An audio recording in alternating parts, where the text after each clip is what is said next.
Hello friends, welcome to my YouTube channel JP novel story में। ऐसे ही story सुनाने के लिए हमारे चैनल को सब्सक्राइब करें।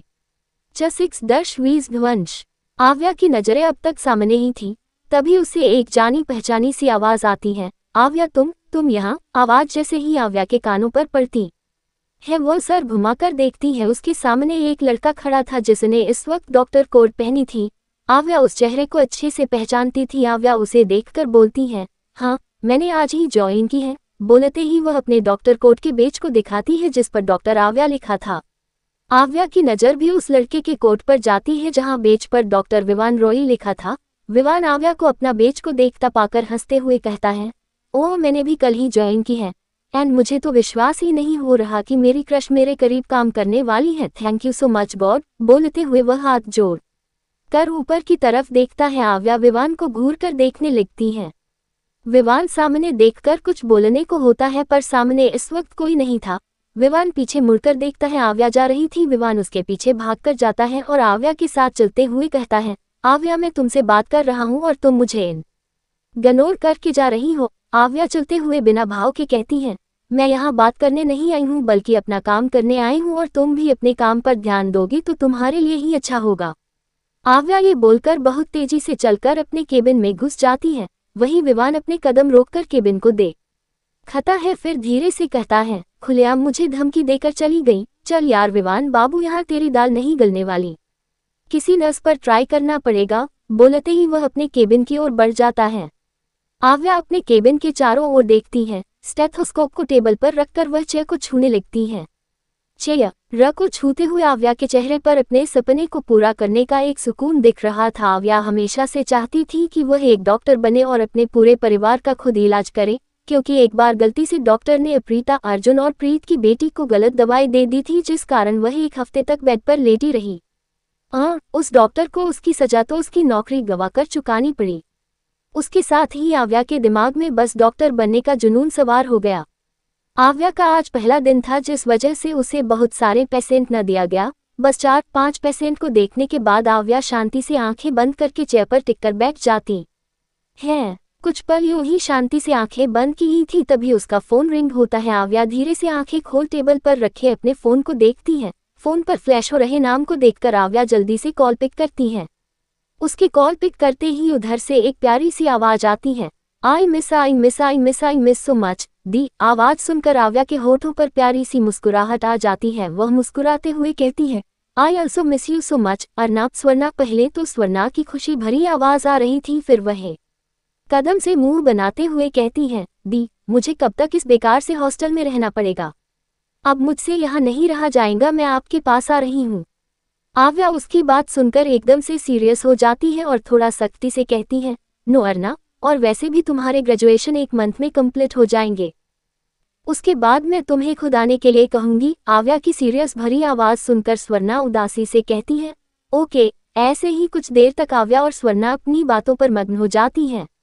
पटना। रात हो चुकी थी। मेन्यू में मेहमानों का स्वागत विक्रम बहुत अच्छे से कर रहा है।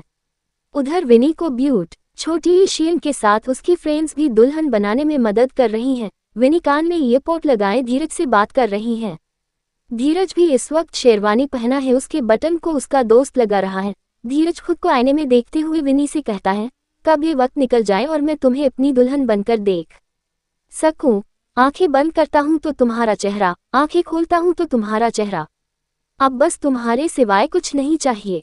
इधर धीरज की बात सुनकर विनी शर्माते हुए खुद को आईने में देखती है। विनी धीरे से कहती है, आज कुछ ज्यादा ही रोमांटिक हो रहे हो। धीरज अपने सर पर लगाए पगड़ी को देखत हुए बोलता है, जब दुल्हन खूबसूरती की नूर हो और वही मेरा प्यार हो तो रोमांटिक तो बनना पड़ेगा न। बोलते ही धीरज हल्का मुस्कुरा देता है। वही विनी के होठों पर भी मुस्कान आ जाती है। विनी को अब पूरी तरह से सजा दिया गया है। धीरज भी अब विनी से कुछ वक्त बात करके कॉल कट करता है। विक्रम कमरे में आता है और विनी के पीछे खड़ा हो जाता है। विनी चेयर से उठकर तुरंत विक्रम के गले लग जाती है। विक्रम विनी के सर को सहलाते हुए कहता है, वक्त का पता ही न चला कब मेरी प्रिंसेस इतनी बड़ी हो गई और आज अपना खुद का घर बसाने वाली है। दोनों अलग होते हैं। विक्रम विनी के माथे को चूम लेता है। विनी फिर एक बार विक्रम के गले लगकर कहती है, आई लव यू डैडा। एक लड़की पिलो में छिपकर सामने खड़े अव्यान को बहुत ही प्यार से देख रही है। अव्यान इस वक्त बालकनी जैसा बना हुआ जगह पर खड़ा है और रात की खूबसूरती को बहुत ही ध्यान से देख रहा है। उसका साइड फेस उस लड़की को देख रहा था। अव्यान को देखकर वह लड़की अपने आप में ही मुस्कुराने लगी।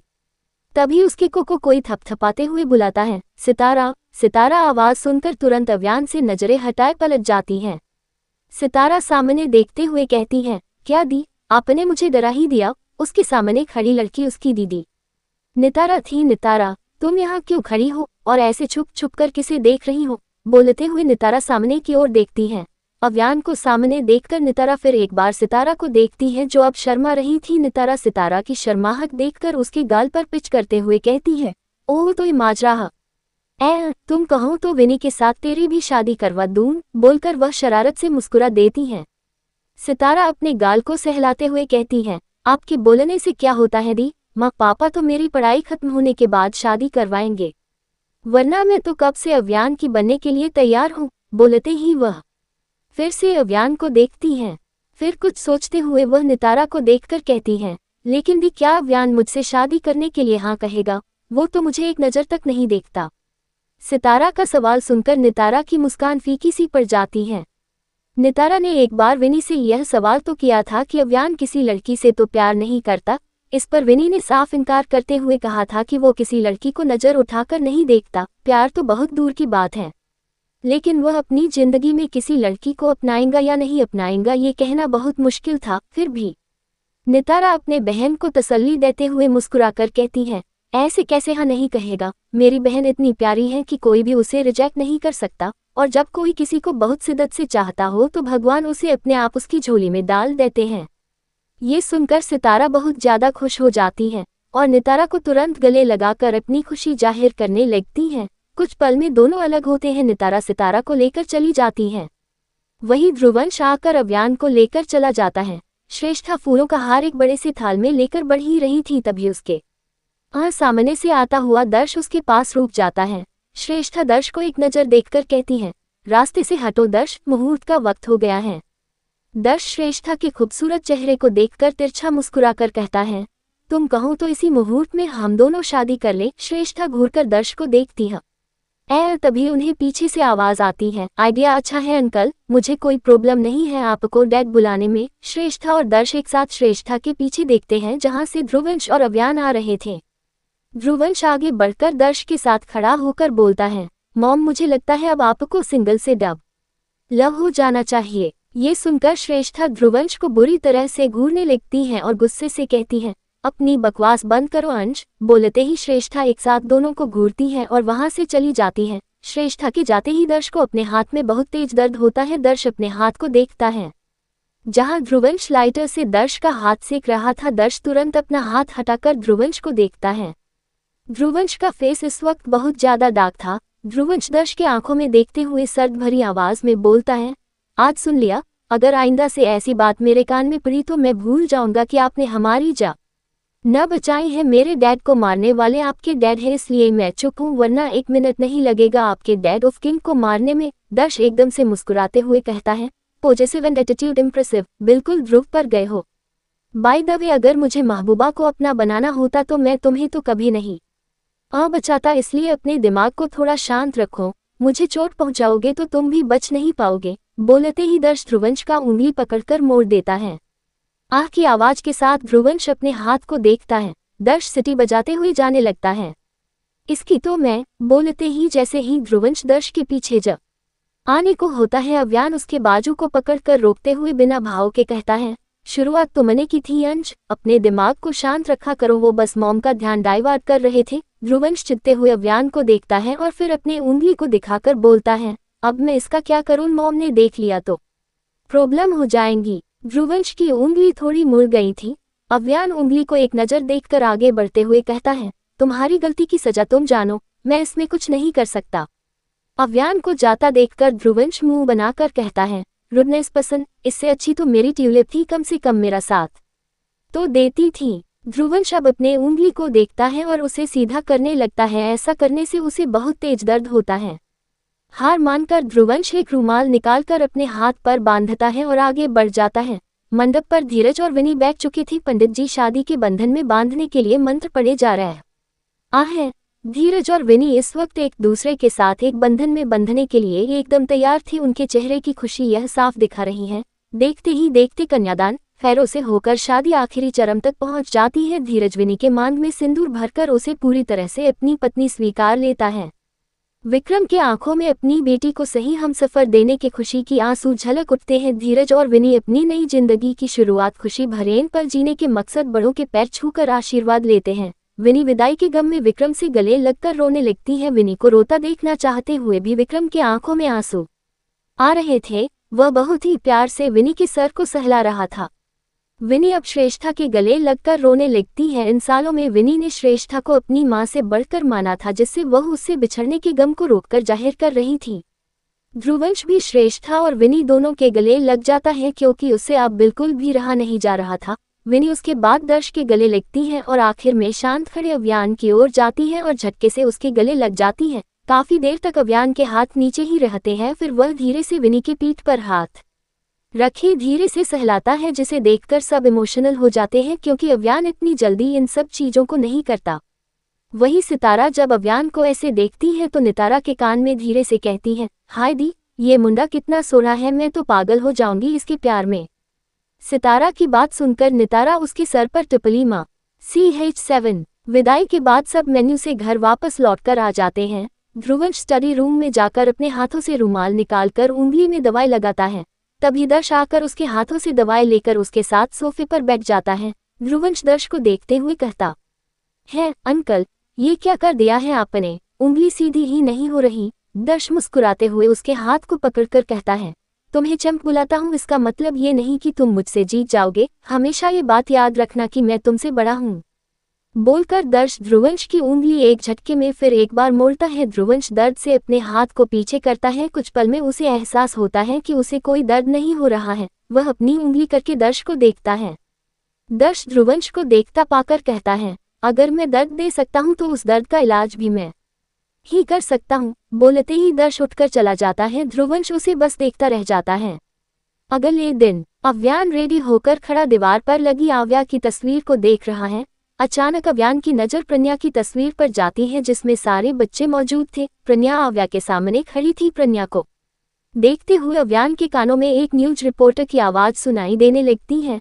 हाल ही में सिंघानिया विला में सभी लोगों के जलकर मौत होने की खबर के बाद अभी ये खबर सामने आई है कि प्रियंस राठौड़ और उसकी बेटी प्रन्या राठौड़, जो किसी कारणवश सिंघानिया विला से बाहर गए थे, उनका एक्सीडेंट की वजह से मौत हो गई। प्रियंस राठौड़ की बॉडी को उनकी कार जो खाई के साइड रोड में थी वहां से बरामद किया गया। वहां पर मौजूद कुछ लोगों का कहना है कि उनकी बेटी खाई में गिर गई। आगे की खबर जानने के लिए हमारे साथ जुड़े रहें। अव्यान के कानों में ये खबर पता नहीं कितनी बार ही सुनाई दे चुकी थी। प्रन्या के न होने की खबर सुनकर अव्यान ने कभी कुछ रिएक्ट नहीं किया, बल्कि उसका चेहरा हमेशा से शांत रहा। उसके चेहरे को देखकर बिल्कुल समझ नहीं आता कि अव्यान प्रन्या के न होने की खबर से डिस्टर्ब है, दुख है या फिर तकलीफ में है। इन सब चीजें अगर भी वह फील करता तो उसमें इमोशंस छिपाने की इतना ज्यादा टैलेंट था कि वह कभी किसी को पता लगने नहीं देता। कुछ वक्त तो अव्यान प्रन्या के साथ सभी की तस्वीर को देखता रहता है। तभी श्रेष्ठा अंदर आकर अव्यान के सामने खड़ी होकर कहती है, मिल्क शेक। अव्यान श्रेष्ठा की ओर मुड़कर मिल्क शेक की बोतल लेता है और बेड पर बैठकर पीने लगता है। श्रेष्ठा अव्यान को देखकर कहती है, अयान, ब्रेकफास्ट रेडी है, नीचे जल्दी आ जाना। अव्यान बस हाँ में सर हिला देता है। कुछ देर में सभी डाइनिंग टेबल पर बैठे थे। नाश्ते को देखकर ध्रुवंश मुंह बनाकर कहता है, यार मॉम, ये आप हमें क्या पत्ते खिला रही हैं? हम गए थोड़ी ही हैं। श्रेष्ठा सबको नाश्ता सर्व करते हुए कहती है, कोई नौटंकी नहीं अंश, वैसे भी तुम्हें पता है ना, डॉक्टर ने तुम्हें हरी सब्जियां खाने को बोला है 1 साल पहले, जो तुम्हारे साथ। इतना बोलते ही श्रेष्ठा के हाथ और मुंह एकाएक रुक जाते हैं। वह सर उठाकर ध्रुवंश को देखती है, जिसकी गुस्से से नसें उभरने लगी थी। सबकी नज़र ध्रुवंश पर चली जाती है, सिवाय अव्यान के। वह चुपचाप बैठा नाश्ता कर रहा था। श्रेष्ठा कुछ बोलती तभी ध्रुवंश झट से अपनी जगह से उठकर तेज कदमों से जान यह लगता है। श्रेष्ठा पीछे से बुलाती रहती है, अंश नाश्ता तो कर लो। पर कहाँ ध्रुवंश रुकने वाला था, वह बहुत तेज कदमों से बाहर चला जाता है। श्रेष्ठा लाचारी से दरवाजे की ओर देखती रहती है। कुछ वक्त तक जब श्रेष्ठा दरवाजे को देखती रहती है तो दर्श श्रेष्ठा को देखकर कहता है, गुस्सा शांत हो जाएगा तो वह खुद कुछ खा लेगा, उसे भी तो तुम्हारी तरह भूख बर्दाश्त नहीं होती।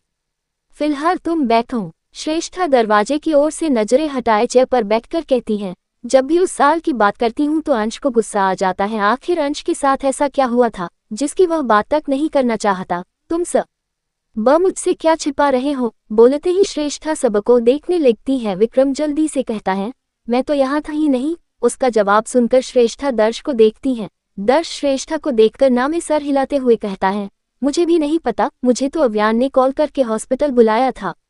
अब श्रेष्ठा की नज़र सीधे अव्यान पर चली जाती है। अव्यान बिना किसी की तरफ देखे चुपचाप नाश्ता करने लगता है। श्रेष्ठा थोड़ा सख्ती से कहती है, अब तुम बताओगे? अव्यान बिना किसी भाव के बोलता है, गले मुर्दे उखाड़ना मेरी आदत नहीं है। बोलते ही अव्यान जूस पीता है और अपना फोन उठाकर बाहर चला जाता है। श्रेष्ठा सर हिलाते हुए कहती है, अपने बाप से भी बड़ा बाप है, इससे बात करना मतलब पत्थर पर अपना सिर फोड़ना। गोवा। इस वक्त आव्या हॉस्पिटल में मौजूद थी। उसके सामने एक बच्ची बेड पर बैठी रो रही है।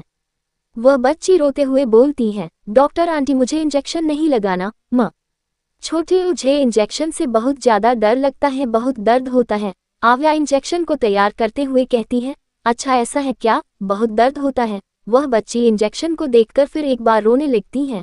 आव्या एक नर्स को इंजेक्शन पकड़ाकर उस बच्ची के साथ बेड पर बैठकर कहती है, अच्छा ठीक है ना, बड़ी ही लगाएंगे इंजेक्शन। आव्या की बात खत्म होते ही वह बच्ची शांत हो जाती है। आव्या उसके सिर को सहलाते हुए पूछती है, आपका नाम क्या है? वह बच्ची आव्या को देखते हुए जवाब देती है, कोमल। आव्या कोमल से फिर एक बार सवाल करती है, आप स्कूल जाती है? कोमल जल्दी से हाँ में सर हिलाती है। आव्या अपने सवाल को आगे बढ़ाते हुए कहती है, तो स्कूल में आपको पढ़ना पसंद है या खेलना? कोमल मासूमियत से कहती है, मुझे दोनों पसंद है, लेकिन मुझे सबसे ज्यादा पढ़ना पसंद है। आव्या मुस्कुराते हुए उसके गाल पर हाथ रखे कहती है, अच्छा तो कोमल को पढ़ना पसंद है। फिर एकदम से मुंह बनाकर कहती है, लेकिन अब तो बुखार की वजह से आप स्कूल नहीं जा पाएंगी। स्कूल नहीं जाएंगी तो कैसे पढ़ेंगी, और इंजेक्शन नहीं लेगी तो कैसे बुखार ठीक होगा? कोमल मासूमियत से पलकें झपकाते हुए आव्या को देखती है। आव्या उससे कहती है, आप अपनी आंखों को हाथ से बंद कीजिए, मैं तुरंत आपको इंजेक्शन लगाऊंगी, फिर आप जल्दी से ठीक होकर स्कूल जा सकती हैं। कोमल काफी देर सोचने के बाद अपने हाथों से आंखों को ढक लेती है। आव्या इशारे से नर्स को इंजेक्शन मांगती है। आव्या कोमल से बात करते हुए ही इंजेक्शन लगा देती है। कोमल दर्द के एहसास से फिर एक बार रोने लगती है। आव्या उसे गोद में उठाकर अपने बैंक से एक चॉकलेट निकालकर उसे देती है, फिर उसकी मां के गोद में कोमल को रख देती है। कोमल एक नज़र अपने हाथ को देखती है, फिर आव्या को देखकर रोदू आवाज में कहती है, अब मैं ठीक हो जाऊंगी डॉक्टर आंटी। आव्या मुस्कुराते हुए हाँ में जवाब देती है। कोमल और उसकी मां अब केबिन से निकल जाते हैं। आव्या के आज ज्यादा पेशेंट थे, इस वजह से पेशेंट को चेक करते करते रात हो जाती है। आव्या अपने बैग लेकर केबिन से बाहर निकलती है। बाहर जाते ही वह सीधे अपने कार की ओर बढ़ जाती है। तभी अचानक विवान सामने आकर बोलता है, हाय आव्या। आव्या वह छोटी विवान को घूरते हुए कहती है, भूत बनने की डिग्री ले रहे हो क्या? विवान के चेहरे पर जो रौनक थी वह एक झटके में खत्म हो गई। विवान मुंह बनाते हुए कहता है, यार आव्या, एक बार थोड़ा ढंग से बात कर लो, मेरी भी इज्जत है। आव्या विवान को ऊपर से नीचे देखते हुए कहती है, लगता तो नहीं है। इतना बोलते ही आव्या उसके साइड से निकलकर जाने लगती है। विवान बेचारा सा मुंह बनाए कहता है, यार मैं तुम्हारा यहाँ 5 घंटे से इंतजार कर रहा हूँ। आव्या कार का दरवाजा खोलकर कहती है, मैंने तो नहीं कहा था। आव्या अब कार में बैठ जाती है और कुछ ही पल में उसकी कार वहां से चली जाती है। विवान आव्या की कार को देखता रह जाता है। काफी ज्यादा रात होने की वजह से सड़कें वीरान थी। एकदम सुनसान सा रास्ते पर आव्या ड्राइव करते हुए जा रही थी। आव्या के ये सब सफर करने के लिए ज्यादा मुश्किल नहीं था। वह अपने आंखों को सामने गिराए बस ड्राइव कर रही है। वह ड्राइव कर ही रही थी तभी उसका फोन रिंग होता है। आव्या फोन को उठाकर रिसीव करके कान से लगाकर कहती है, बस चाचू मैं आ रही हूँ। आव्या ने इतना ही कहा था तभी उसके कार के सामने एक आदमी आ जाता है। आव्या तेज ब्रेक के साथ कार रोकती है। उसी के साथ गन चलाने की आवाज आती है। उधर से सौरभ घबराते हुए पूछता है, आव्या ये आवाज कैसी थी, कहाँ हो तुम? आव्या सामने देखते हुए धीरे से कहती है, मैं आ रही हूँ चाचू। इतना बोलते ही आव्या कॉल कट करती है। आव्या सामने देखती है, एक आदमी आव्या के कार के बोनट से लगा हुआ था। उसकी नजर आव्या पर थी, शायद वह आव्या को मदद के लिए पुकार रहा हो। आव्या को उसकी थोड़ी दूर पर एक इंसान खड़ा दिखता है। आव्या के कार के फ्रंट लाइट से बस उसकी गर्दन तक ही दिख रहा था। उसका चेहरा अंधेरों में डूबा हुआ था। आव्या उसे देखने की कोशिश करती है पर नाकामयाब रहती है। वह इंसान अपनी गन निकालकर उस आदमी पर गोली चलाता है। वह तब तक गन चलाता है जब तक उसकी गन की सारी गोली खत्म न हो गई हो। आव्या आवाज की वजह से अपने कान में हाथ रखे थोड़ा झुककर कसकर आंखें बंद कर लेती है। कुछ वक्त जब उसे कोई आवाज नहीं आती तो वह सर उठाकर सामने देखती है। सामने वहां कोई इंसान नहीं था और आव्या के बोनट से सटा आदमी मर चुका था। आव्या जल्दी से एम्बुलेंस को बुलाती है। आव्या बाहर आकर उस मारे इंसान को चैम्प करती है जो सच में मर चुका था। कुछ ही वक्त में एम्बुलेंस आकर उसे ले जाती है और आव्या भी अपने कार में बैठकर घर की ओर निकल जाती है। आव्या के दिमाग में अब बस वही सीन चल रहा था। वही सौरभ का कॉल बार बार आ रहा था। सौरभ इधर घर में परेशान होकर आव्या को कॉल पर कॉल किए जा रहा था। वही इधर से उधर घूमकर दरवाजे की ओर देखते हुए कहता है, कहाँ चली गई ये लड़की, मेरा फोन क्यों रिसीव नहीं कर रही। उसके इतना बोलते ही दरवाजा खुलता है और आव्या अंदर आती है।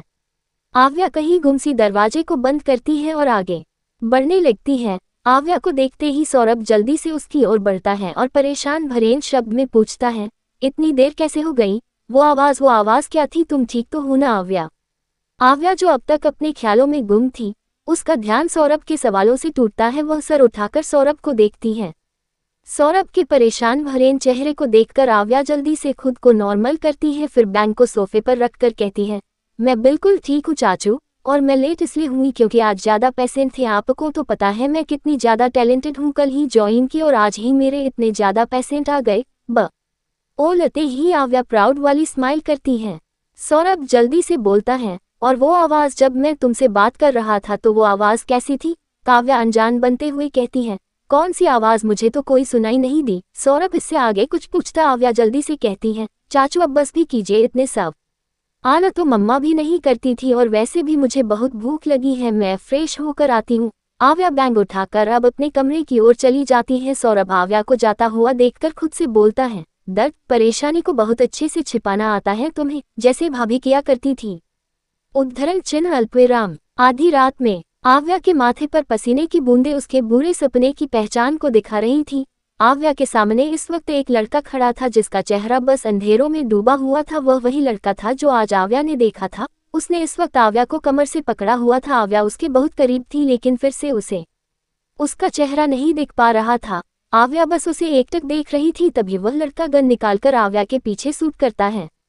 गन की आवाज सुनकर आव्या अपने सपनों की दुनिया से बाहर आती है। आव्या बेड पर बैठकर गहरी गहरी सांस लेने लगती है। वह गिलास उठाकर पानी पीती है और अपने पसीने को पोंछकर शांति से बैठती है। फिर धीरे से कहती है, कौन हो तुम। रहती है और मुस्कुराने लगती है।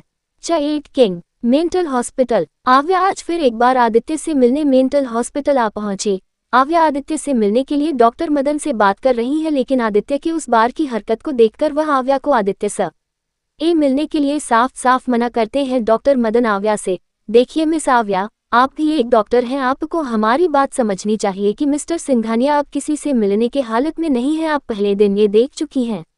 आव्या अपनी बात पर डटी हुई कहती है, I know doctor, but please अपने डैडा से एक बार बात करना चाहती हूँ। आई प्रोमिस आज डैडा ऐसी कोई हरकत नहीं करेंगे। डॉक्टर मदन कुछ बोलते तभी बाहर से आवाज आती है, डॉक्टर पेशेंट फिर से आउट ऑफ कंट्रोल हो गया है। डॉक्टर मदन ये सुनते ही जल्दी से दौड़ते हुए बाहर की ओर जाते हैं। आव्या भी उनके पीछे जाती है।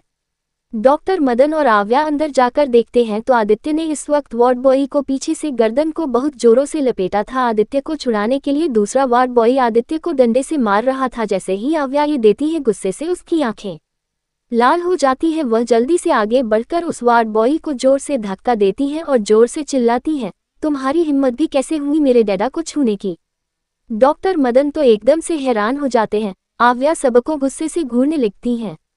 सब आव्या से दूर हो जाते हैं। आव्या अब आदित्य के पास आकर बैठ जाती है और उसके कंधे में हाथ रखकर कहती है, प्लीज डैडा छोड़ दीजिए उसे। आदित्य ने अब तक उसके गर्दन को अपने दोनों हाथों से दबा रखा था। आदित्य धीरे धीरे बुदबुदाता है, वाइफी को इसने छूने की कोशिश की, इसे मैं मार दूंगा, वाइफी सिर्फ मेरी है। ये सुनकर आव्या नर्स को देखती है। नर्स डर से सर झुकाए कहती है, वो मैम इसने इस पुतले को छूना चाहा तो ये। इतना बोलते ही वह रुक जाती है। आव्या सर घुमाकर साइड में खड़ी पुतले को देखती है जिसे खुद आदित्य ने बनाया था। आव्या को अच्छी तरह से याद है जब वह 5 साल की थी तब आदित्य ने काव्या की ये पुतला मिट्टी से बनाई थी। आदित्य ने जब काव्या को ये दिखाया था तब तो काव्या की खुशी का ठिकाना नहीं था। पता नहीं काव्या ने उस दिन कितनी ही तारीफ की थी आदित्य की। ये सब याद करते हुए आव्या के कानों में फिर से उस बर्ड बॉय की आवाज़ सुनाई देती है जो आदित्य के चंगुल में फंसा हुआ ही इसके लिए माफी मांग रहा था। आव्या कुछ पल उसे देख अपनी आंखें बंद करके आदित्य के कंधे पर पकड़ कस लेती है और थोड़ा तेज आवाज में कहती है, प्लीज डैडा, आपको मम्मा की कसम छोड़ दीजिए उसे। ये कहते हुए ही आव्या के गालों पर आंसू लुढ़क जाते हैं। वह ये करना नहीं चाहती थी लेकिन आदित्य को काव्या के सिवाय को ये नहीं रोक सकता। ये बात उसे अच्छे से पता था, इसलिए न चाहते हुए भी आव्या ने अपने दिल पर पत्थर रखकर कह दिया। काव्या की कसम की बात जैसे ही आई आदित्य ने तुरंत उस वार्ड बॉय को छोड़ दिया। छूटते ही वह वार्ड बॉय वहां से भाग जाता है। आव्या उन सबको घूरती है तो सभी वहां से चले जाते हैं। आव्या अब सब कोई से ध्यान हटाकर आदित्य को देखती है। उसके शरीर के कपड़े फटे फटे थे।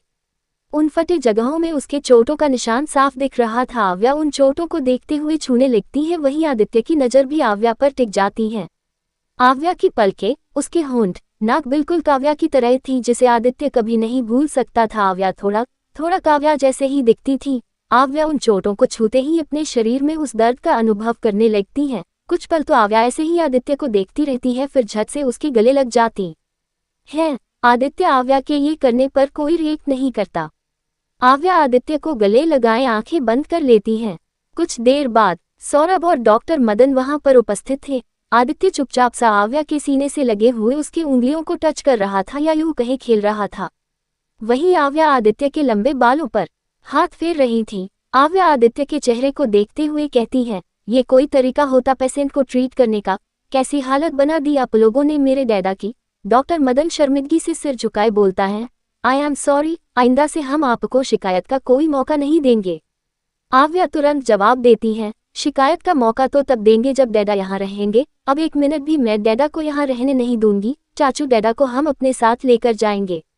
मैंने भले साइकेट्रिस्ट की डिग्री नहीं ली पर फिर भी मैं एक डॉक्टर हूँ, यही मेरे लिए बहुत बड़ी बात है और मैं ही अपने डैडा का आजा करूँगी। बोलते ही आव्या कड़वाहट से डॉक्टर मदन को देखती है। सौरभ भी गुस्से से डॉक्टर मदन को देखता है और बाहर चलने के लिए कहता है। सारी फॉर्मेलिटी के बाद सौरभ अंदर आता है और आदित्य के बांधे हुए बेड़ियों को खोलता है। आव्या आदित्य को साथ में लेकर उठती है और उसका हाथ पकड़कर बाहर लेकर जाने लगती है। सभी की नज़र इस वक्त आव्या और आदित्य पर थी। आदित्य का चेहरा तो कोई देख नहीं पा रहा था क्योंकि उसका चेहरा लंबे बालों से ढका हुआ था। कार में आदित्य को बैठाकर आव्या भी बैठ जाती है। आदित्य कार में बैठते ही बेचैनी से इधर उधर देखने लगता है। आदित्य को ऐसा देखकर आव्या उसे फिर एक बार अपने सीने से लगा लेती है। आदित्य अब बिल्कुल शांत हो जाता है। कार अब अपनी मंजिल पर चलने लगती है। पटना एयरपोर्ट पर एक बुजुर्ग आदमी बाहर आता है। उसके साथ बहुत सारे बॉडीगार्ड चल रहे हैं। बुजुर्ग होने के बावजूद उसका ऑरा ऐसा था कि वह बुजुर्ग तो किसी एंगल से नहीं लग रहा है। ब्लैक कलर की शर्ट के ऊपर ब्लैक लॉन्ग जैकेट और सिर पर एक हेट, आंखों में शेड्स। उसके साथ एक औरत और दूसरी ओर एक आदमी चल रहे हैं। वह सब एक जगह जाकर ठहर जाते हैं क्योंकि इस वक्त उनके सामने मीडिया खड़ी थी।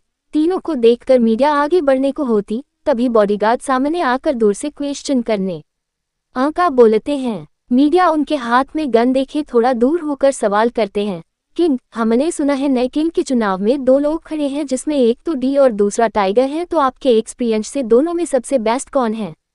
किंग ऐसे सवाल सुनकर थोड़ा मुस्कुराता है और जवाब देता है, डी और टाइगर में मुकाबले की बात की जाए तो दोनों ही समान है, कोई भी किसी से कम नहीं है। मेरे एक्सपीरियंस से बोलूं तो दोनों ही बेस्ट है, किसी में कोई कमजोरी नहीं है। किंग जवाब देते ही मीडिया की तरफ से दूसरा सवाल आ पहुंचता है, अगर ऐसा है तो आप नए किंग में किसका चुनाव पसंद करेंगे, क्योंकि 2 लोग किंग तो नहीं बन सकते। किंग हाँ में सर हिलाकर कहता है, हाँ ये बात तो सही है कि दोनों एक से बढ़कर एक है, पर दोनों में से किसी एक को चुनना है जो नामुमकिन है, इसलिए चुनाव मैं नहीं करूंगा। उनके इतना बोलते ही सारे मीडिया में यहाँ आपस में बातें होने लगती हैं। तभी किंग बोलता है, नए किंग का चुनाव वो दोनों खुद करेंगे, किसे किंग की जगह पर बैठना है वो दोनों ही तय करेंगे। अब मीडिया में एक सवाल उठने लगता है, कैसे? लेकिन इस सवाल का जवाब देने के लिए किंग रेडी नहीं था। किंग अपने बॉडीगार्ड को इशारा करता है। सारे बॉडीगार्ड आगे आकर मीडिया को वहां से दूर कर देते हैं। कुछ पल में वह जगह एकदम खाली हो जाती है। किंग अपने सामने खड़ी औरत को कहती है, दिया, बुलाओ उसे। दिया किंग की बात सुनकर तुरंत पीछे मुड़कर बुलाती है, सहस्त्रा। आवाज देने के कुछ देर बाद एक लड़की कार से अपना एक पैर बाहर निकालती है जिसमें उसने हिल्स पहनी थी। सहस्त्रा कार से बाहर निकलती है जिससे उसके गोरे गोरे हाथ, एक हाथ पर डायमंड की ब्रेसलेट और दूसरे हाथ पर एक वॉच खुले बाल जो उसकी कमर तक आ रही थी, सिर पर एक हेट और आंखों में सब ए डास। उसने एक येलो कलर की लॉन्ग स्कर्ट पहनी थी और ब्लैक कलर की नेक क्रॉप टॉप जिसमें उसका हल्का पेट दिख रहा था। उसके होंठ रसगुल्ले की तरह एकदम सॉफ्ट और गुलाब की पखुड़ी की रंग वह मॉडल से भी कई गुना खूबसूरत लग रही थी। सहस्त्रा जाकर दया के पास खड़ी हो जाती है। किंग उसे देखते हुए कहते हैं, किंग की नातिन हो पर फिर भी तुम्हें मीडिया से दूर रहना है। सहस्त्रा मुस्कुराते हुए कहती है, नाना जी आप किंग हैं, मैं नहीं, और वैसे भी इन मीडिया के सवाल सुनने से तो अच्छा है मैं गाना सुन लूं। कम से कम दिमाग तो खराब नहीं होगा। किंग के साथ दया और उसके पास खड़े आदमी जो दया का हस्बैंड हिमांशु है तीनों ही हंसने लगते हैं। अब कार में सहस्त्रा किंग के साथ बैठती हैं। हिमांशु और दया दूसरे कार में बैठते हैं।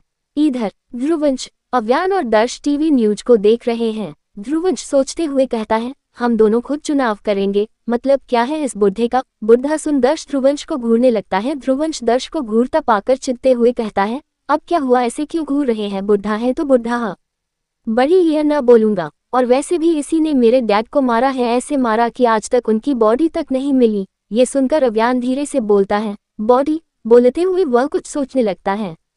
तभी कमरे का दरवाजा खुलता है और एक लड़का अंदर आता है। दर्श और ध्रुवंश एक साथ उस ओर देखते हैं। ध्रुवंश उसे देखते ही बोलता है, आ गए महाशय, कहाँ थे इतने दिन, मैं कॉल करते करते थक गया, पर मजाल है कि ये कॉल रिसीव करे। ध्रुवंश के ये बोलने पर सामने वाला कुछ नहीं बोलता, बस अव्यान को देखता रहता है। उसका कोई जवाब न पाकर ध्रुवंश चिल्लाते हुए बोलता है, रोनी अब बताओ कि कहाँ थे इतने दिन। रोनी कुछ बोलता, तभी अव्यान बोलता है, मैंने भेजा था इसे। अव्यान के ये बोलते ही सबकी नज़र अव्यान पर चली जाती है। अव्यान कुछ सोचते हुए पेपर वेट को घुमाने लगता है। ध्रुवंश थोड़ा क्यूरियस होकर पूछता है, लेकिन क्यों और कहाँ। इस बार अव्यान कुछ जवाब नहीं देता। वह कुछ सोचते हुए टीवी की स्क्रीन को देखता है, फिर थोड़ी देर बाद उठकर बोलता है, रुद्रांश कहाँ है। रुद्रांश का नाम सुनकर तीनों एक दूसरे को देखने लगते हैं। इन 18 सालों में रुद्रांश की आज तक कोई खबर सामने नहीं आई थी। वह कहाँ है, क्या कर रहा है। पूरी दुनिया के सामने तो वह मर चुका है। उसने अब तक अपने जब छोटी अदा होने की खबर नहीं दी थी, लेकिन अब तो उसका नामो निशान ही गायब हो चुका था। अव्यान ने क्या किसी ने आज तक ये सवाल नहीं उठाया था, लेकिन आज अव्यान ने अचानक ये सवाल उठाया जिससे सभी हैरान थे। ध्रुवंश टीवी की स्क्रीन को देखते हुए बोलता है, मुझे तो लगा था वो कमीना किंग के साथ होगा, और जब नए की आगा का चुनाव होगा तब अपने बेटे को जगह देने के लिए कुछ भी करेगा। अगर वह किंग के साथ नहीं है तो इसका मतलब कहीं कोने में छुपकर कुछ प्लानिंग कर रहा होगा या फिर इस दुनिया से टपक गया होगा। ध्रुवंश की बात सुनकर रोनी भी सहमति जताते हुए कहता है, हाँ हो सकता है कि वह मर गया होगा। अव्यान दोनों की बात सुनता है और बिना कुछ बोले कुछ सोचते हुए बाहर निकल जाता है। ध्रुवंश अव्यान को जाते हुए देखता है, फिर उससे नजरें हटाकर दर्श को देखते हुए कहता है, अंकल आपको क्या लगता है। दर्श भी कुछ सोचते हुए कहता है, डेथ हो भी सकता है और नहीं भी, पर मेरे हिसाब से वह नहीं मरा होगा, क्योंकि उस बार भी वह छुपकर वार कर रहा था। इंसान गायब था पर उसने ध्रुव को कई बार मारने की कोशिश की, जिसका ध्रुव को पता तक नहीं चला। और एक बात थी, उसकी जिंदगी में एक लड़की थी जिसे पाने के लिए वह पागल हो रहा था। क्या नाम था उसका।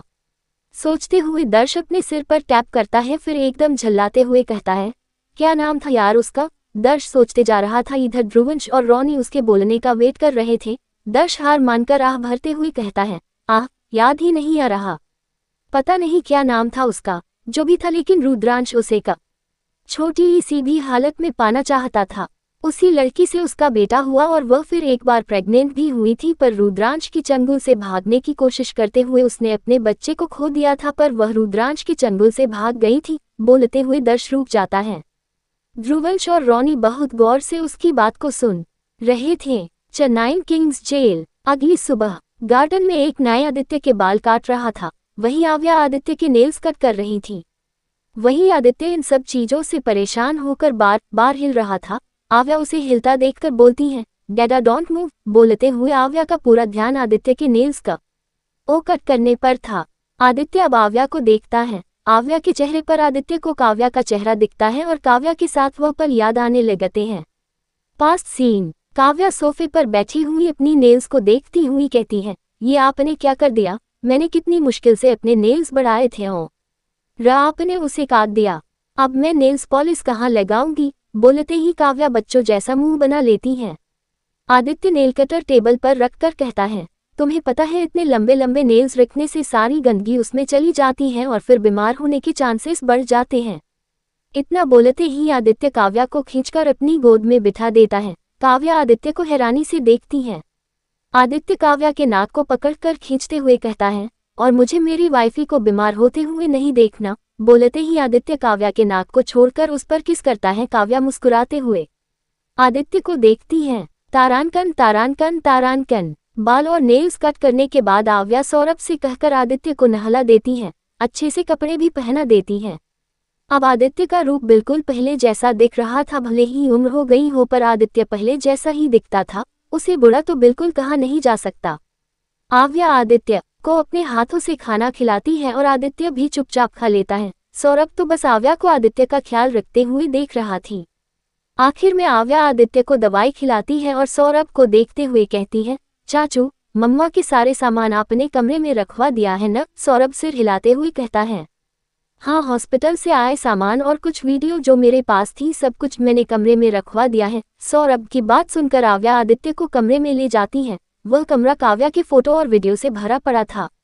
आदित्य काव्या के हाथों से छूटकर सीधे जाकर काव्या की मूर्ति को गले लगा लेता है। सौरभ आदित्य को देखते हुए काव्या से कहता है, प्रिंसेस, आदि ने अगर यहाँ से भागने की कोशिश की तो क्या हम दरवाजे को लॉक कर दें? काव्या आदित्य को देखते हुए नमे सिर हिलाकर कहती है, नहीं चाचू, दरवाजा ऐसा ही खुला रहेगा। मैं हूं न ये सब कुछ संभालने के लिए। बस किसी को भी डैडा के कमरे के आसपास मत आने दीजिए और लंच के वक्त में आ जाऊंगी। नहीं आई तो आप खिला देना।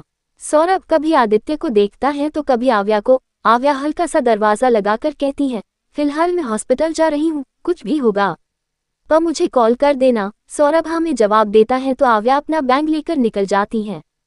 पटना। किंग इस वक्त एक बड़े से विला में थे। एक कमरे के नीचे एक सीक्रेट कमरा था। सीढ़ियों से होते हुए किंग नीचे उतरने लगते हैं। नीचे उतरकर वही जेलों से भरा कमरे में पहुंचता है। सारे जेल खानों में उपस्थित छोटी ईत लोगों की बुरी तरह से हालत की गई थी। ये लोग कुछ किंग के दुश्मन थे तो कोई उनके बच्चों के दुश्मन। किंग एक जेल का सेल खोलता है और अंदर जाता है। उस सेल में एक आदमी को हाथ बांधकर खड़ा रखा हुआ था। वह इस वक्त सर्टलेस था। उसकी सर्टलेस बॉडी में बहुत सारे चोटों के निशान थे। चाबुक से मारी गई चोट और किसी गर्म चीज से जली हुई चोट। किंग उसे देख ही रहा था तभी सामने खड़ा आदमी अपने बालों से छिपा हुआ बोलता है, कब तक ऐसे मुझे जख्म देते रहोगे? अब तो मुझे इसकी आदत पड़ गई है। मुझे इन चोटों से कोई फर्क नहीं पड़ता। किंग अपने डार्क फेस को लिए सामने वाले को देखकर बोलता है, मेरी बेटी और मेरे बेटे को तूने मारा है। इतनी आसानी से तुम्हें मार दूं तो मेरा दर्द कभी नहीं मिटेगा। किंग के ये बोलते ही सामने वाला हंसने लगता है। वह हंसते हुए कहता है, साला तुम बाप बेटे बिल्कुल एक समान हो। पहले बेटा आया अपनी बहन का बदला लेने और अब बाप आया है अपने बेटा और बेटी का बदला लेने। तुम्हें किस गधे ने किंग बनाया है? किंग उसकी बात सुनकर गुस्से से भर जाता है। अपने आसपास देखते हुए एक रोड उठाता है और सीधे उस आदमी के पैर में घुसा देता है। उसके पैर के तलवे से खून निकलकर बाहर आने लगता है पर फिर वह हंसते ही जा रहा था। वह अपने बालों को झटकता है जिससे उसका हल्का चेहरा दिखता है। यह आदमी और कोई नहीं, ध्रुव था। ध्रुव किंग को देखते हुए कहता है, अभी बताया कि मुझे इसकी आदत पड़ गई है। मुझे कोई फर्क नहीं पड़ता। तुम चाहे मेरे पैर में रोड घुसाओ या सीने में। किंग पीछे होकर कुछ गार्ड को अंदर बुलाता है और कुछ इशारा करता है। इशारा पाते ही 3 गार्ड चाबुक उठाकर ध्रुव को बुरी तरह से मारने लगते हैं। ध्रुव बिना दर्द के चुपचाप खड़ा था जैसे वह इस मार एंजॉय कर रहा हो। चमड़े उखड़ने को हुए थे पर ध्रुव के मुंह से एक चीख तक न निकलती। करीब 1 घंटे बीत जाते हैं। चाबुक की मार खाते खाते ध्रुव की बेहोशी हालत हो जाती है। किंग आगे बढ़कर उसके जबड़े को पकड़कर बोलता है, ये चोटें दर्द नहीं दे रही है न? तो सुनो, तेरा पूरा परिवार मर चुका है जिसे मैंने तुझे कभी नहीं बताया। तेरी बीवी, तेरे बच्चे सब उस सिंघानिया विला में जलकर राख हो गए। ये सुनते ही ध्रुव आंखें खोलकर किंग को देखता है। किंग उसकी नजरों को समझकर बोलता है, क्या हुआ? यकीन नहीं हो रहा? रूप में अभी दिखाता हूँ। बोलते ही वह अपना फोन निकालकर न्यूज दिखाता है। न्यूज पर दिखाई जाने वाले सीन और बोले गए शब्द सुनकर ध्रुव लड़खड़ा सा जाता है। अब उसके कान में बस एक ही आवाज सुनाई देने लगती है, ध्रुव, हम जब जिएंगे तो साथ जिएंगे और मरेंगे तो भी साथ मरेंगे। जब मेरी सांस जाए तो मैं बस तुम्हारे सीने से लगी रहूं। ये सुनाई देते ही ध्रुव के चेहरे पर दर्द की लहर दौड़ जाती है। वह एकदम से चिल्लाते हुए कहता है, तो मुझे क्यों जिंदा रखा है, मारो मुझे। मुझे नहीं जीना, मुझे मरना है। किंग ध्रुव की चीख सुनकर हंसते हुए कहता है, चीख और जोर से चीख, यही तो मैं देखना चाहता था। तू मौत के लिए भीख मांगे लेकिन मैं तुम्हें मौत नहीं दूंगा। इतना बोलते हुए ही वह सेल से निकल जाता है। सारे गार्ड भी निकल जाते हैं। वही ध्रुव चीखता रह जाता है, मार। ओह मुझे। अव्यान का ऑफिस। नील कुछ कागजों को अव्यान से सिग्नेचर करके केबिन से निकल रहा था, तभी वह रॉनी से टकरा जाता है। नील और रॉनी एक साथ उन कागजों को संभालते हैं। नील सर उठाकर रॉनी को देखता है। उसे देखते ही नील मन ही मन बोलता है, आ गया दूसरा फीलिंगलेस पसंद, पर यह सही है कि मैन इसकी आवाज तो सुनी है। बोलते ही वह उठकर खड़ा होता है। रॉनी अपना हाथ कागजों से हटाकर नील को बिना देखे केबिन के अंदर चला जाता है। नील एक नज़र केबिन को देखता है फिर चला जाता है। रॉनी अंदर जाकर केबिन लॉक करता है, फिर अव्यान की ओर मुड़कर कहता है, जैसा आपने सोचा था वह एकदम सही न। छोटी कला, दुनिया के सामने जो दिखा वो बिल्कुल गलत है। मैंने बहुत अच्छे से इन्वेस्टिगेशन करवाया। उद्धरण चिन्ह अल्पविराम। अव्यान बिना भाव के रॉनी को देखता है। अव्यान के आंखों में छिपे सवाल को पढ़कर रॉनी न में सिर हिला देता है। ये देखकर अव्यान उससे नजरें हटाए जाने का इशारा करता है। रॉनी इशारा पाते ही वहां से चला जा आता है। वहीं अव्यान इस वक्त अपने लैपटॉप पर दुनिया के सारी मेंटल हॉस्पिटल की लिस्ट देख रहा था। रॉनी बाहर जाकर एक तरफ बढ़ जाता है जहां एक लड़की अपने कंप्यूटर पर आंखें गड़ाए काम करने में बिजी थी। रॉनी उसके पास डेस्क में बैठकर उसके सीरियस भरे चेहरे को देखते हुए पूछता है, कैसी हो। रॉनी के ऐसे सवाल से वह लड़की कोई जवाब नहीं देती, बस अपने काम में बिजी रहती है। रॉनी उसकी चेयर पकड़कर अपनी तरफ घुमाता है और कहता है, मैं तुमसे बात कर रहा हूँ। रॉनी का बस इतना बोलना था। वह लड़की जल्दी से उठकर चिल्लाते हुए कहती है, बिना बताए इतने दिन गायब हो गए, तब तुम्हें मेरा ख्याल नहीं आया। और अब बोलते हुए वह रुककर आसपास देखती है। ऑफिस में काम करने वाले सभी लोग दोनों को ही देख रहे थे। ये देखकर वह लड़की अनकंफर्टेबल होकर जल्दी से वहां से भाग जाती है। रॉनी एक बार बुलाता है, वीना।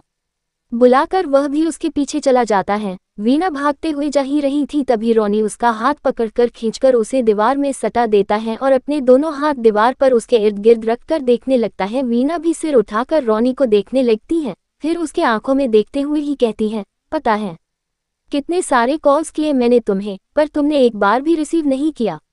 मैं बहुत डिस्टर्ब हो रही थी। इतना बोलते ही वीना सिर झुका लेती है। उसकी आंखें नम हो चुकी थी, जो वह किसी भी हालत में रॉनी को नहीं दिखाना चाहती थी। रॉनी वीना के चिन्ह को पकड़कर ऊपर करता है और उसकी आंखों में देखते हुए कहता है, आई एम सॉरी, बहुत इम्पोर्टेंट और सीक्रेट काम था इसलिए मुझे तुम्हें बिना बताए जाना पड़ा। वीना बस रॉनी के आंखों में देखती रहती है। तभी रॉनी कुछ सोचते हुए कहता है, लेकिन तुम मेरी वजह से क्यों डिस्टर्ब थी, हम दोनों तो दोस्त हैं ना। वीना जल्दी से रॉनी को धक्का देकर बोलती है, हाँ दोस्त हैं, लेकिन जब रोज मुझे परेशान करने वाला नहीं रहेगा तो मैं डिस्टर्ब तो होंगी ना। रॉनी वीना की बात सुन सिर हिला देता है, फिर कहता है, अंकल आंटी कैसे हैं। वीना बोलती है, हाँ दोनों बिल्कुल ठीक है। फिर इधर उधर देखते हुए, ठीक है मैं अब चलती हूँ, मैनेजर ने देख लिया तो सीधे काम से निकाल देगा। रॉनी हाँ में सिर हिलाता है तो वीना जाने लगती है। रॉनी उसे जाते हुए देखता है, फिर खुद भी मुड़कर जाने लगता है। वीना मुड़कर रॉनी को देखती है, कुछ पल उसके पीठ को देखने बाद वह मुड़कर चली जाती है। गोवा। आव्या पूरे पेशेंट को देखने के बाद अपना बैग लेकर केबिन से निकल जाती है। वह जैसे ही आगे बढ़ने को होती है तभी विवान आकर परेशान भरी आवाज में कहता है, आव्या यार मुझे तुम्हारी एक हेल्प चाहिए। मेरे डैड की तबीयत बहुत खराब है, मुझे अर्जेंटली जाना पड़ेगा, क्या तुम मेरे पेशेंट को देख सकती हो। आव्या टाइम देखते हुए कहती है, लेकिन विवान बीच में ही उसकी बात काट कर कहता है, प्लीज यार देख लेना, बस एक पेशेंट है। आव्या विवान के चेहरे को देखती है, फिर कुछ सोचते हुए मायूसी से हाँ में सिर हिला देती है। मायूसी इस बात की क्योंकि आव्या को आदित्य की बहुत ज्यादा फिक्र हो रही थी और उसे जल्द से जल्द बस उसके पास जाना था। विवान आव्या को बाय बोलकर चला जाता है। आव्या भी विवान के केबिन की ओर बढ़ जाती है। केबिन के अंदर जाकर देखती है तो एक लड़का बेड पर बैठकर सिगरेट के कस ले रहा था और उसके सीने से खून बहे जा रहा था। उसके आसपास 5-6 बॉडीगार्ड खड़े थे। या अपना बैग जैसे ही रखती है, एक बॉडीगार्ड उसे देखकर शक्ति से कहता है, ओह हेलो मैडम, हमारे बॉस को लड़की नहीं पसंद, इसलिए आप किसी मेल डॉक्टर को बुलाइए। आव्या उस बॉडीगार्ड की कड़वी बातों को सुनकर थोड़ा गुस्से से जवाब देती है, देखिए मेल डॉक्टर तो नहीं है, अगर इलाज कराना है तो कराओ, वरना दरवाजा उधर है, यहाँ से जा सकते हो। उद्धरण चिन्ह अल्पविराम। आव्या का जवाब सुनकर बेड पर बैठा लड़का सर उठाकर उसे देखने लगता है। आव्या को देखते ही उसकी नजर आव्या के खूबसूरत चेहरे पर ठहर जाती है। वह बॉडीगार्ड अपना हाथ बढ़ाकर आव्या को छूने ही वाला होता है कि उसे अपने ऊपर किसी की तपती नजर महसूस होती है। वह सिर घुमाकर देखता है उस लड़के की सर्द नजरों को। अपने ऊपर देखकर वह बॉडीगार्ड अपना हाथ पीछे कर लेता है।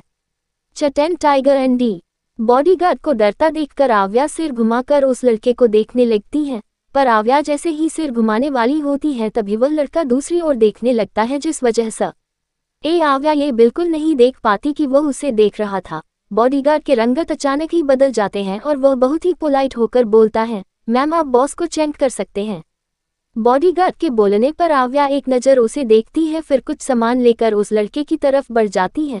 आव्या एक नज़र उस लड़के को देखती है जो अब तक बिंदास होकर सिगरेट पी रहा था। आव्या ये देखकर तुरंत उसके मुंह से सिगरेट लेती है। आव्या के ये करते ही उस लड़के की मुट्ठी कस जाती है। आव्या सिगरेट एक बॉडीगार्ड की ओर बढ़ाते हुए कहती है, हॉस्पिटल में सिगरेट पीना मना है, इसे फेंक दो। सारे बॉडीगार्ड आव्या को ऐसे देख रहे थे जैसे उसके जान की प्रार्थना कर रहे हो। सभी बॉडीगार्ड को अच्छे से याद है जब उस लड़के को ऐसे ही एक डॉक्टर ने सिगरेट छीनकर फेंकी थी तो किस तरह बेरहमी से उसने उस डॉक्टर का हाथ काट दिया था। वह लड़का अपने गर्दन पर हाथ फेरने लगता है। उसे ऐसा देख बॉडी गार्ड आव्या के बारे में सोचने लगते हैं कि अब उसकी क्या हालत होगी। बॉडीगार्ड जब सिगरेट नहीं लेता तो आव्या खुद जाकर उसे डस्टबिन में फेंक देती है और उस लड़के को देखकर उसके सीने को देखने लगती है। खून पूरे टी शर्ट पर लग चुका था। ब्लैक टी शर्ट होने के बावजूद खून का लाल रंग बहुत अच्छे से दिख रहा था। आव्या उसके चेहरे को देखते हुए पूछती है, ये चोट कैसी लगी? वह इस सवाल का कोई जवाब नहीं देता, बल्कि एक बॉडीगार्ड बोलता है, बॉस को। बॉडीगार्ड इतना ही बोलता है कि आव्या उसे अपना हाथ दिखा देती है। बॉडीगार्ड की आधी बात मुंह पर ही रह जाती है। आव्या उस लड़के को देखते हुए कहती है, मैंने इनसे पूछा है ना कि किसी और से। आव्या का ऐसा बोलने से उस पर कोई इफेक्ट नहीं पड़ता। वह बिल्कुल चुप होकर बैठा था। जब बहुत देर तक वह कोई जवाब नहीं देता तो आव्या उसके सीने को देखते हुए बोलती है, अपनी टी शर्ट उतारो। आव्या की बात जैसे ही उसके कान में जाती है वह अपने हाथ को पीछे करके अपने बैक पर रखी गन को पकड़ता है और एकदम सर्द आवाज में कहता है, यू ऑर्डर मी। लड़के की आवाज सुनते ही आव्या उसे देखते हुए कहती है, यस आई ऑर्डर यू। अब जल्दी उतारो। वह अब आव्या का चेहरे पर हल्का झुकते हुए उसकी आंखों में देखते हुए बोलता है, यू नो व्हाट, जब मुझे कोई ऑर्डर देता है न तो मुझे बहुत गुस्सा आता है एंड मैं गुस्से में क्या कर जाता हूँ मुझे खुद नहीं पता होता। बोलते ही वह अपने बैग से गन निकाल लेता है। आव्या नॉर्मली जवाब देती है, ओह तो तुम्हारी बिम आ रही है, इट्स ओके, मेरे पास इसका भी इलाज है। बोलते ही आव्या उसके शर्ट को बीच से कैंची से काटकर फाड़ देती है। एक बॉडीगार्ड आगे बढ़ने को होता है पर वह लड़का उसे अपने हाथ के इशारे से पीछे होने के लिए कहता है और अपनी पकड़ी गन को छोड़कर बैग को पकड़ लेता है। आव्या अब किसी पर भी ध्यान द छोटी ये बिना अपना काम करने लगती है। उसके चोट को पूरी तरह से ड्रेसिंग करने के बाद आव्या अपनी पर्ची निकालकर पेन लेती है और कुछ दवाएं लिखने के बाद उससे पूछती है, नाम क्या है? आव्या के सवाल का वह फिर से कोई जवाब नहीं देता तो आव्या थोड़ी चिढ़ सी जाती है और चिढ़ते हुए पर्ची को फाड़कर उसे देते हुए कहती है, जैसा जैसा लिखा है दवाएं लेकर खा लेना। वह लड़का आव्या के दिए हुए पर्ची पर उसका नाम देखने लगता है और मन ही मन बोलता है, डॉक्टर आव्या। पर्ची न लेने की वजह से आव्या उसे बेड पर रखती है और जल्दी से अपना बैग उठाकर केबिन से बड़बड़ाते हुए निकल जाती है। वहीं वह लड़का आव्या को जाते हुए देखता रहता है। आव्या के जाने के कुछ देर बाद डॉक्टर अंदर आते हुए थोड़े डर के भाव से कहता है, I am sorry mister Rudra, mail doctor को अर्जेंटली किसी काम से जाना पड़ा इसलिए फीमेल डॉक्टर आई। मुझे अभी पता चला। आइंदा से ऐसी कोई गलती नहीं होगी। उस बड़ी यह बात सुनकर रुद्र सर्द आवाज में कहता है, इस डॉक्टर के अलावा कोई डॉक्टर मेरे पास आई तो ये हॉस्पिटल नहीं शमशान बन जाएगा। रुद्र का ऐसा बोलना वहां मौजूद सभी के लिए हैरानी से भरा हुआ था। रुद्र अपने जैकेट को उतारता है और फिर अपनी टी शर्ट निकालकर एक बॉडीगार्ड के ऊपर फेंक देता है। बॉडी गार्ड जल्दी से कैच कर लेता है। बाहर से एक बॉडीगार्ड आकर रुद्र को न्यू टी शर्ट देता है तो रुद्र उसे पहनकर जैकेट पहनता है और गन को उठाकर अपने बैग पर रखता है। इतना करते ही वह आव्या की दी हुई पर्ची को अपने पॉकेट में रखकर केबिन से निकल जाता है। इधर आव्या खुद में बड़बड़ाते हुए, कैसे कैसे पेशेंट को हैंडल करना पड़ता है, न खुद बोलेगा न किसी को बोलने देगा। बोलते हुए आव्या घर के अंदर आकर दरवाजा बंद कर लेती है। वह दरवाजा बंद करके बैग को सोफे पर रखकर आदित्य के कमरे की ओर बढ़ जाती है। आव्या कमरे के अंदर जाकर देखती है तो आदित्य बेड पर काव्या की मूर्ति को गले लगाए सो रहा था। आव्या आदित्य के पास जाती है और उसके माथे के बालों को हटाते हुए सहलाती है, फिर उसके माथे पर किस करके कहती है, आई लव योर डैडा। आव्या कमरे से बाहर जाती है। बाहर जाते ही उसे सौरभ दिखता है जो दोनों के लिए डिनर लगा रहा था। आव्या सौरभ को देखते ही पूछती है, चाचू डैडा ने डिनर किया? सौरभ डिनर सर्व करते हुए जवाब देता है, हाँ मैंने करवा दिया है, तुम भी फ्रेश होकर आओ, डिनर करते हैं। आव्या हाँ में सिर हिलाकर अपना बैग लेकर कमरे में जाती है। कुछ देर बाद आव्या फ्रेश होकर आती है और चेयर पर बैठ जाती है। सौरभ खाते हुए बोलता है, तुमने जैसा कहा था मैंने आदि का नाम मेंटल हॉस्पिटल से हटवा दिया है। आव्या हाँ में सिर हिलाकर खाने लगती है। थोड़ी देर तक दोनों के बीच बिल्कुल शांति होती है। फिर सौरभ कुछ सोचते हुए कहता है, I think you are right princess, Aadi की हेल्थ मेंटल हॉस्पिटल से जिया दा यहाँ पर ठीक होता जा रहा है। आव्या सिर उठाकर सौरभ को देखती है, फिर नजरें झुकाए फिर से खाने लगती हैं। अगली सुबह पटना में ध्रुवंश बॉक्सिंग बैंक पर पंचिंग किए जा रहा है। दर्श जिम रूम के अंदर आते हुए बोलता है, सो इंतजार की घड़ी खत्म, आज ही डैक किंग बनने की कंडीशन सामने रखेंगे। ध्रुवंश रुककर दर्श को देखा और फिर से पंचिंग बैंक पर मारते हुए बोलता है, अंकल आपको तो पता होगा ना कि आखिर किंग की कंडीशन क्या होंगी। ध्रुवंश का सवाल सुनकर दर्श ना में सिर हिलाकर कहता है, मुझे कैसे पता होगा, खून एक है मतलब ये नहीं कि सोच भी एक होंगी। उद्धरण चिन्ह अल्पविराम। ध्रुवंश पंचिंग बैग पर मारते मारते एकदम से रुक जाता है और दर्श को देखने लगता है। दर्श ध्रुवंश की नजरों को कंफ्यूज्ड होकर देखता है। ध्रुवंश उससे नजरें हटाकर टॉवल लेकर अपने पसीने पोंछता है और बिना कुछ बोले कमरे से निकल जाता है। दर्श वहीं खड़ा रह जाता है और ध्रुवंश को देखता रह जाता है। कुछ देर बाद वह भी कुछ सोचते हुए कमरे से निकल जाता है। दर्श अपने कमरे की ओर जा ही रहा था, तभी उसे श्रेष्ठा कमरे में दिखती है। श्रेष्ठा बेड पर बैठकर लैपटॉप पर कुछ कर रही थी। वह उसके पीछे दीवार को देखता है जिस पर ध्रुव, श्रेष्ठा और ध्रुवंश की बड़ी सी तस्वीर थी। उस वक्त ध्रुव बच्चा था। ध्रुव ने श्रेष्ठा के कमर पर हाथ रखा था और श्रेष्ठा को ही देख रहा था। श्रेष्ठा ध्रुवंश को गोद में लिए ध्रुव की आंखों में देख रही थी। ये देखकर दर्श को अपने दिल में थोड़ा दर्द होता है। दर्श श्रेष्ठा के सीरियल चेहरे को देखते हुए मन ही मन कहता है, काश की महबूबा मैं तुम्हें कभी कहीं जाने ही नहीं देता तो ध्रुव की जगह इस वक्त में होता। कितना प्यार करती थी तुम मुझसे, पर मैं तुम्हें प्यार करता ही रह गया। मैं अब भी तुमसे बहुत प्यार करता हूँ महबूबा, लेकिन चाहकर भी मैं कुछ नहीं कर सकता, तुम्हें मैं अपना नहीं बना सकता। बोलते ही दर्श कुछ पल वहां खड़ा रहता है, फिर आगे बढ़कर अपन कमरे की ओर चला जाता है। अमेरिका। एक कमरे की दीवार पर लगी टीवी पर एक वीडियो चल रहा था। वीडियो में नैना अपनी आंसू भरी नजरों से सामने देखते हुए बिल्कुल सिकुड़ रही थी और डर के भाव लिए बोल रही थी, प्लीज प्लीज मुझे छोड़ दो, मुझे तुमसे बहुत डर लगता है। उसके सामने खड़ा रुद्र आंश उसके पास बैठता है तो नैना पीछे हटते हुए जोर जोर से रोने लगती है। रुद्रांश नैना के चेहरे को देखता, फिर उसके और करीब जाकर उसके आंसुओं को पोंछते हुए कहता है, ये आंसू ही तो नहीं देख सकता तुम्हारी आंखों में, पर तुम मेरी बात सुनती ही कहाँ हो। रुद्रांश के छूने से नैना डर से कांपने लगती है। नैना अपने चेहरे को घुटनों के बीच छुपाकर रोते हुए कहती है, तुमने मेरे भाई और भाभी को मार दिया। क्यों मार दिया उन्हें? रुद्रांश नैना के छुपे चेहरे को देखते हुए कहता है, नहीं मारना चाहता था, लेकिन वो दोनों हमारे बीच आ रहे थे इसलिए मार दिया। मैं तुम्हें खुद से दूर नहीं रख सकता। मैं तुम्हारे लिए पागल हो गया हूँ और इसलिए मुझसे दूर जाने की सजा तुम्हें अभी मिलेगी। बोलते ही उसके चेहरे पर गुस्सा दिखता है। रुद्रांश नैना के पैर को पकड़कर खींचता है, जिससे नैना बेड पर लेट जाती है। ऐसे अचानक हुए रिएक्शन से नैना घबराहट में रोते हुए जल्दी से उठने की कोशिश करती है, पर उससे पहले रुद्रांश उसे जकड़ लेता है। कुछ ही देर में नैना के दर्द से चीखने और रोने की आवाजें आने लगती हैं। वीडियो अब तक चल ही रही थी, तभी बेड पर बैठा रुद्रांश जो वीडियो को देख रहा था वह तुरंत उसे बंद करता है और अपनी आंखें बंद करके बेड से टिकक बैठ जाता है। पटना किंग का विला के एक साइड में किंग अपनी पूरी फैमिली के साथ रहता था और दूसरी साइड में किंग के सारे काम हुआ करते हैं। इस वक्त किंग अपनी चेयर में बैठा था। ये चेयर सिर्फ किंग के लिए बनाया जाता है, जिसमें बस हीरे लगे हुए थे जो बहुत ज्यादा चमक रहा था। किंग के राइट साइड में टाइगर खड़ा था और किंग के लेफ्ट साइड में डी। माफिया वर्ल्ड में कभी भी उन्हें उनके रियल नाम से नहीं जाना जाता था। किंग अपनी जगह से उठता है, टाइगर और डी के कंधे पर हाथ रखता है। जैसे ही टाइगर किंग के हाथ को अपने कंधे पर महसूस करता है तो सर्द नजरों से किंग को देखने लगता है, क्योंकि उसे किसी का छूना बिल्कुल पसंद नहीं था। वही रुद्रांश जो टाइगर को फोन पर देख रहा था वह अपने ब्लूटूथ पर टैप करके बोलता है, tiger don't please calm down. King दोनों के कंधे पर थोड़ा कसकर पकड़ते हुए कहता है, बहुत इंतजार रहा होगा कि न्यू किंग टाइगर और डी में कौन बनेगा। ऐसा बोलते हुए वह अपना भाषण देना शुरू करता है। वही टाइगर का गुस्सा वक्त के साथ बढ़ते ही जा रहा था। वह आंखें बंद करके अपने आईब्रो को रगड़ने लगता है, फिर अपना हाथ पीछे करके गन निकालने लगता है। रुद्रांश उसे ऐसा करता देख थोड़ा सख्ती और चिल्लाते हुए बोलता है, tiger no no no, please अपने गुस्से को संभालो, बस कुछ देर की बात है। टाइगर बहुत धीरे से सर्द आवाज में कहता है, are you order me dad. ये सुनते ही रुद्रांश अपना सिर पकड़कर आंखें बंद कर लेता है, क्योंकि उसे समझ आ चुका था कि उसने अनजाने में गलती कर दी है।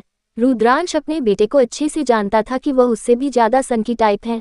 टाइगर इतने धीरे से बोल रहा था जो सिर्फ रुद्रांश को सुनाई दे रही थी। टाइगर फिर से बोलता है, डैड यू आर नो ना, मुझे कोई ऑर्डर देता है तो क्या होता है। रुद्रांश उधर से कुछ